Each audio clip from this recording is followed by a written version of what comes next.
इसलिए जहाँ जहाँ मिले उसे अंग्रेजी में कोशिश कर लें याद रखने के लिए।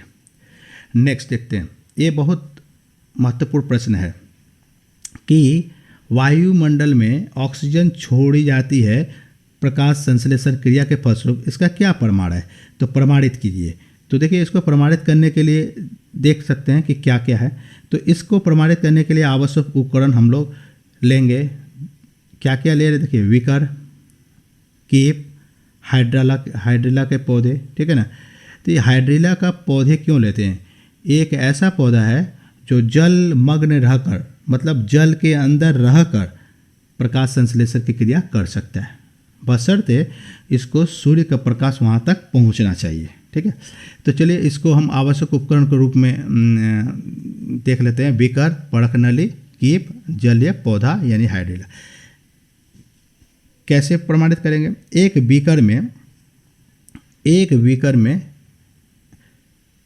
बीकर के जल के अंदर कोई जलीय पौधा यानी हाइड्रिला को लेते हैं और कीप से ढक देते हैं। देख सकते हैं ये वाला कीप से ढक दिया गया है, ठीक है ना। कीप से ढक दिया गया है, ढक दिया जाता है। कीप की नली पर एक परख नली जल से पूरी तरह भरकर इस प्रकार उलट देते हैं कि परख नली से जल गिरे नहीं। ये परख नली है, उसको उलट कर इसमें पानी भरकर इसमें रख देते हैं ऐसे कि यहाँ से पानी गिरे नहीं। ओके, उसके बाद अब इस उपकरण को धूप में रख देते हैं। देख सकते हैं, प्रकाश में रख देते हैं। कुछ समय पश्चात, धूप में क्यों? प्रकाश संश्लेषण क्रिया के लिए। कुछ समय पश्चात इन्हीं पौधों से नन्हे नन्हे बुलबुलों के रूप में कोई गैस निकलता है। हम तो अभी डायरेक्ट कह नहीं सकते हैं कि ऑक्सीजन निकलता है, कोई गैस निकलता है, ठीक है ना। कोई गैस निकलता है। ये जो बुलबुले के रूप में देख रहे हैं, ये सब कोई गैस है। हम लोग बाद में प्रमाणित करेंगे कि ये ऑक्सीजन है। कोई गैस निकलती है। यह गैस परख नली के जल को नीचे हटाकर उसके सिरे पर एकत्रित हो जाते हैं। धर्म है कि कोई चीज़ हल्का हो तो वो ऊपर जा कर के रहेगा और भारी चीज़ को नीचे कर देगा। तो जल से हवा यानी ऑक्सीजन हल्की है, इसलिए ऑक्सीजन ऊपर में जाकर एकत्र होता रहेगा, ठीक है, यहाँ एकत्र हो जाएगा। अब इसको सीधा अगर इस परख नली को सीधा कर ले इतना क्रिया के बाद, और उसके मुंह में जलती हुई, निरीक्षण की बात कर रहे हैं, जलती हुई तीली माने माचिस की तीली को लाया जाए तो वो अधिक तेज़ी से जलने लगता है। हम लोग जानते हैं कि ऑक्सीजन आग लगाने में सहायक है या अग्नि को जलाने में, यूँ बोले कि प्रज्वलित करने में ज़्यादा सहायक है। यानी ऑक्सीजन का ग्रहण होता है जब आग लगाया जाता है। तो इसीलिए एटम बम या परमाणु शक्ति का परीक्षण मना ही है, कारण वायुमंडल से ऑक्सीजन का खपत ज़्यादा हो जाता है, वायुमंडल से ऑक्सीजन नष्ट होने लगता है। हिरोशिमा नागासाकी जापान में जब बम पटका गया था, हिरोशिमा या नागासाकी में एटम बम, न्यूक्लियर बम, तो वहाँ पर उस बहुत दिनों तक ऑक्सीजन का अभाव था। यानी ये सब से जो अग्नि निकला वहाँ के वातावरण के ऑक्सीजन को अधिक से अधिक अवशोषित कर लिया। तो कहने का तात्पर्य है कि ऑक्सीजन जो है जलने में सहायता करता है। तो जब तीली को लेकर के जाते हैं तो वो और जल्दी या और तेज आग के साथ धधकने लगती है, जलने लगती है।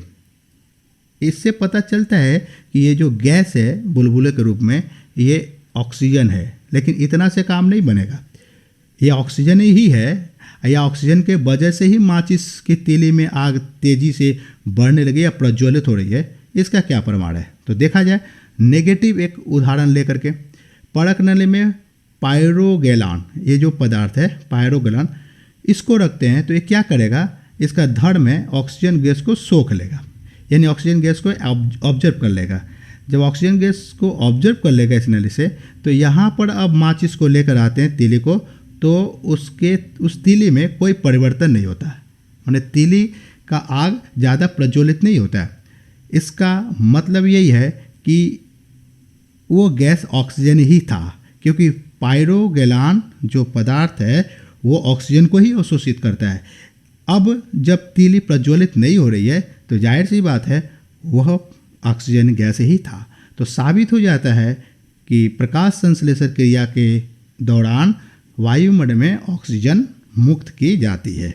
ये बहुत ही इम्पॉर्टेंट क्वेश्चन है परीक्षा के लिए। चलिए अब आगे बढ़ते हैं थोड़ा सा हम लोग। देखिए ये समीकरण परीक्षा में दे देगा और आपसे पूछा जाएगा कि यह समीकरण कौन सी क्रिया से संबंधित है और इसका व्याख्या कीजिए। ऊपर लिखित अभिक्रिया किस विधि से संबंधित है, वह कहाँ होती है। तो ये जो देख रहे हैं कार्बन डाइऑक्साइड, जल, प्रकाश, क्लोरोफिल, ये सब लिया और ग्लूकोज जातीय भोजन बना, जल भी निकला और ऑक्सीजन भी वायुमंडल में मुक्त हो गई। ये प्रकाश संश्लेषण की क्रिया को संकेतित है, अर्थात यह प्रकाश संश्लेषण का सूत्र है। इसमें होता क्या है देखा जाए, यह समीकरण प्रकाश संश्लेषण की क्रिया को व्यक्त करता है। क्लियर हो गया। इस समीकरण से हमें निम्नलिखित तथ्य मिलता है। क्या क्या मिलता है? एक, इस क्रिया के लिए सूर्य का प्रकाश आवश्यक है। सूर्य का प्रकाश आवश्यक है, ये सूर्य का प्रकाश। ओके। बी नंबर, यह क्रिया क्लोरोफिल की उपस्थिति में होती है। क्लोरोफिल को किसी किसी किताब में या बटा में है, आप प्लस का चिन्ह दे के बगल में दिए, बात बराबर है।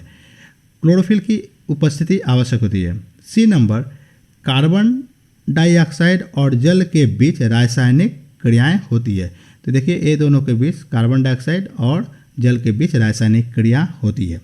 डी नंबर, इस क्रिया के फलस्वरूप ग्लूकोज का एक अणु बनता है। एक अणु माने देखिए ये जो नीचे लिखा गया 6, ये परमाणु है, ये सब परमाणु है, लेकिन सामने जो होता है वो अणु होता है। तो इसके सामने कुछ नहीं है, मतलब एक है, यानी एक अणु बना ग्लूकोज का, एक अणु। इस क्रिया के फलस्वरूप एक अणु, जल का 6 अणु। तो देखिए जल के सामने ठीक है ये अणु है और ये तो परमाणु है, नीचे वाला परमाणु है। तो इसको थोड़ा मिटा देते हैं, इरेज ऑल। ठीक है। तो यहाँ हम लोग देख पा रहे हैं, हाँ यहाँ देख पा रहे हैं कि ये जो है ये जो ग्लूकोज का एक अणु, ठीक है, और जल का 6 अणु, यहाँ पर जैसा कि लिखा गया जल का 6 अणु और ऑक्सीजन गैस का भी 6 अणु। देखिए ऑक्सीजन गैस का भी 6 अणु है ना, ये 6 अणु ऑक्सीजन गैस का 6 अणु बनाता है। ऑक्सीजन गैस एक उपफल यानी बाई प्रोडक्ट है। ये बाई प्रोडक्ट क्या होता है? देखिए प्रकाश संश्लेषण मुख्य क्रिया है भोजन बनाना, ग्लूकोज बनाना, लेकिन इस क्रिया के बाद भी एक अतिरिक्त चीज़ बनता है, उसे हम लोग कहते हैं बाई प्रोडक्ट, यानी ऑक्सीजन एक बाई प्रोडक्ट है।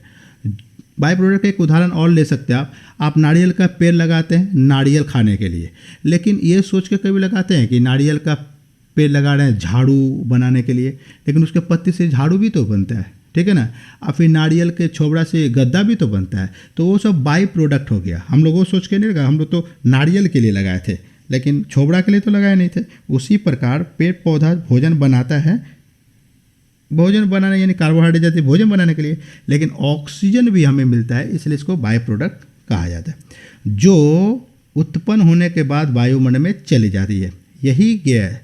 यही गैस सभी जीवों के लिए आवश्यक ऑक्सीजन का स्रोत है। ठीक है। तो ये क्रिया देख लिए कि ये प्रकाश संश्लेषण से संबंधित है, और जो दिख रहा है वहाँ वही सब यहाँ पर लिखे हैं। हाँ, ये समीकरण को आपको रट लेनी है। नेक्स्ट, अब हम लोग जितना पीछे पढ़े उसका कुछ कारण को लेकर चले तो और क्लियर हो जाएगा पाठ। जैसे पहला, प्रकाश संश्लेषण को ऊर्जा रूपांतरित करने वाली क्रिया क्यों कहते हैं, चर्चा कर चुके हैं पहले और आपके नोट्स में भी दे दी गई है। ठीक है। क्यों कहते हैं? क्योंकि ऊर्जा को परावर्तन करता है, रासायनिक ऊर्जा में परिवर्तन करता है, यानी विकिरण ऊर्जा को रासायनिक ऊर्जा में परिवर्तन करता है। देख सकते हैं इस चित्र में हम लोग चर्चा किए थे पहले। नंबर 2, प्रकाश संश्लेषण को रचनात्मक क्रिया क्यों कहते हैं? हाँ, ये एक अच्छा प्रश्न है। रचनात्मक क्रिया, देखिए 2 तरह की क्रियाएं होती है, रचनात्मक जिसको अंग्रेजी में एनाबॉलिक कहते हैं वह, और दूसरा है नशात्मक जिसको अंग्रेजी में कैटाबॉलिक कहते हैं। तो जिसमें देख रचना मतलब क्या, बनेगा कुछ, तो जिस क्रिया द्वारा जीवधारियों के शुष्क भार में वृद्धि हो जाए उसे रचनात्मक क्रिया कहेंगे या एनाबॉलिक प्रोसेस कहेंगे, और जिस क्रिया द्वारा जीवों के शुष्क भार में कमी आ जाती है उसे हम लोग कहते हैं नशात्मक या कैटाबॉलिक कमी कैटा मिल भी रहा है, कैटाबॉलिक कमी आ जाती है। तो प्रकाश संश्लेषण को रचनात्मक क्रिया कहते हैं। क्यों कहते हैं?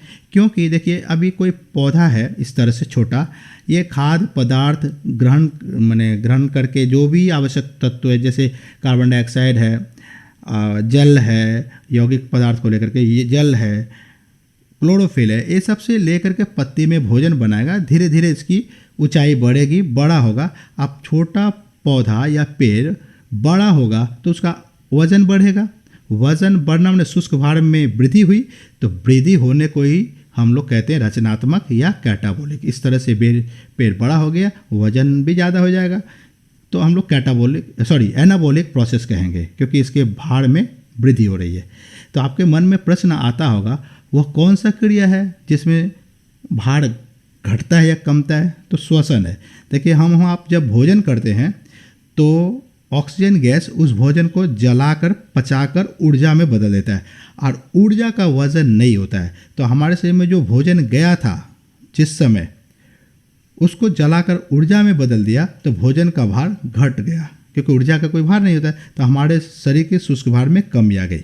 आप दूसरे ढंग से ऐसे समझे कि अभी हम 5 केजी या 3 किलो का खाना खाए, तो अभी अभी मेरा जो वज़न था 3 किलो मेरा वज़न बढ़ गया। ठीक है, अभी अगर हम अपने आप को वज़न करने जाए तो 3 किलो वज़न बढ़ा हुआ पाएंगे। लेकिन ठीक वही 3-4 घंटे बाद कहीं हम बाहर गए नहीं, मल त्यागे नहीं, अपने आप को फिर वज़न करते हैं तो वो 3 केजी वृद्धि नहीं पाते हैं, कम पाते हैं। इसका मतलब है कि वो भोजन को जलाया गया।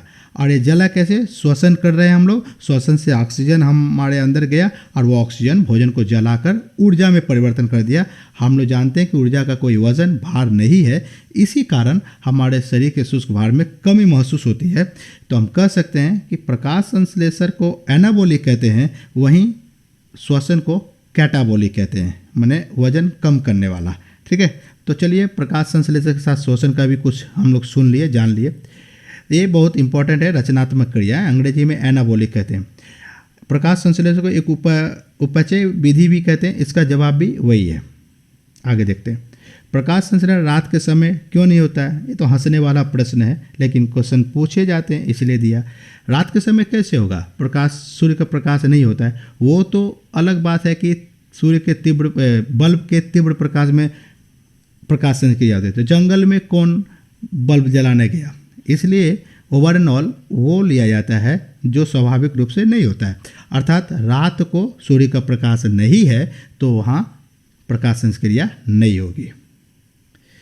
प्रकाश संश्लेषण एक ऑक्सीकरण अवकरण की विधि भी कहलाती है, क्योंकि इससे ऑक्सीजन मुक्त होता है और भोजन बनता है, तो इसीलिए इसको ऑक्सीकरण अवकरण की क्रिया कहते हैं। नोट्स में भी इसको दे दिया गया है। प्रकाश संश्लेषण को कार्बन स्वांगीकरण की क्रिया कहते हैं। इसको ऐसे भी बोला जाता है, प्रकाश संश्लेषण को कार्बन एसिमिलेशन की क्रिया क्यों कहते हैं? तो इसके बारे में सुन लीजिए।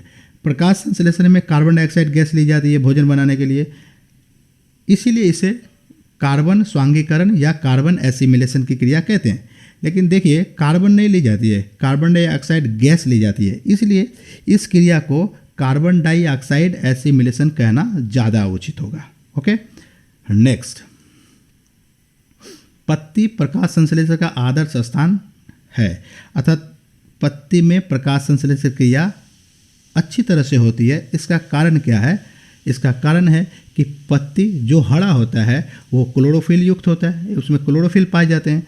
पत्ती चौड़ा भी होता है, इसलिए यहाँ पर प्रकाश संश्लेषण अच्छी तरह से होता है, क्योंकि अधिक से अधिक प्रकाश को अवशोषित करने का जगह मिलता है इससे। इसमें क्लोरोफिल भी होते हैं और पोरस भी होते हैं, जिससे ऑक्सीजन और कार्बन डाइऑक्साइड का आदान प्रदान होता है, माने छिद्र होता है जो देख नहीं पाते हम लोग, उसको पोरस कहते हैं। जैसे मिट्टी के घड़ा में छिद्र है, वाष्पीकरण होकर जल बाहर निकलता है, लेकिन उस छिद्र को देख नहीं पाएंगे तो उसे हम पोरस कहते हैं। तो पत्ती में भी वैसे पोरस होते हैं जिसको देख नहीं पाते हैं। गैसों का, जलों का आदान प्रदान उस पत्ती से होता रहता है, उस पोरस के कारण भी यहाँ पर प्रकाश संश्लेषण क्रिया अच्छी होती है। तो आदर्श स्थान होता है पत्ती प्रकाश संश्लेषण के लिए। ओके, अब देखिए दोनों, प्रकाश संश्लेषण को भोजन निर्माण करने वाली क्रिया क्यों कहते हैं? चर्चा कर दिए हैं, क्योंकि भोजन बनाता है। अब एक प्रश्न उठता है कि क्या सभी पौधे में पत्ती में ही भोजन बनता है? नहीं। आपुंसिया एक पौधा है जिसके तना में भी भोजन का निर्माण होता है, अर्थात प्रकाश संश्लेषण की क्रिया होती है। ओके, नेक्स्ट, जड़ या भूमि के तना में प्रकाश संश्लेषण क्रिया नहीं होती, क्यों? जाहिर सी बात है, वहाँ सूर्य का प्रकाश नहीं पहुँचता है, या जड़ में क्लोरोफिल नहीं पाए जाते हैं, वो वाइट रंग का होता है, इस कारण से भी नहीं होता है। हरे पौधे में दिन के समय में प्रकाश संश्लेषण और श्वसन में किस प्रकार का संबंध दिखाई देता है? इसको थोड़ा गौर से सुनिए। थोड़ी देर पहले मैंने कहा था कि पेड़ पौधा भी जीव है, हम प्राणी भी जीव है, और दुनिया में प्रत्येक जीव श्वसन क्रिया तो करता ही है, और श्वसन क्रिया 24 घंटा चलती है। हम सोए भी रहते हैं तब भी, जगे रहते हैं तब भी। पौधे में भी 24 घंटा श्वसन क्रियाएं होती है, लेकिन उसमें प्रकाश संश्लेषण की क्रिया भी होती है। अब प्रकाश संश्लेषण में वायुमंडल का कार्बन डाइऑक्साइड को लिया जाता है और श्वसन में ऑक्सीजन को छोड़ा जाता है। प्रश्न उठता है कि पेड़ प्रकाश संश्लेषण की क्रिया में कार्बन डाइऑक्साइड ले रहे हैं और ऑक्सीजन छोड़ दे रहे हैं, फिर वो ऑक्सीजन को ग्रहण कर ले रहे हैं श्वसन करने के लिए, तो हमें ऑक्सीजन कहाँ से मिलता है? हम पौधे पे कैसे निर्भर हो गए ऑक्सीजन के लिए? क्योंकि वो तो श्वसन के लिए ऑक्सीजन ले ही लेता है, ठीक है। तो इसका जवाब यही है कि प्रकाश संश्लेषण की जो रफ्तार है श्वसन के रफ्तार से पौधों में बहुत अधिक है। यानी प्रकाश संश्लेषण की रफ्तार ज़्यादा है तो ज़्यादा ऑक्सीजन छोड़ा जाता है और श्वसन में मामूली ऑक्सीजन ली जाती है, बाकी का ऑक्सीजन वायुमंडल में रहता है जो हम लोग को प्राप्त हो जाता है। यही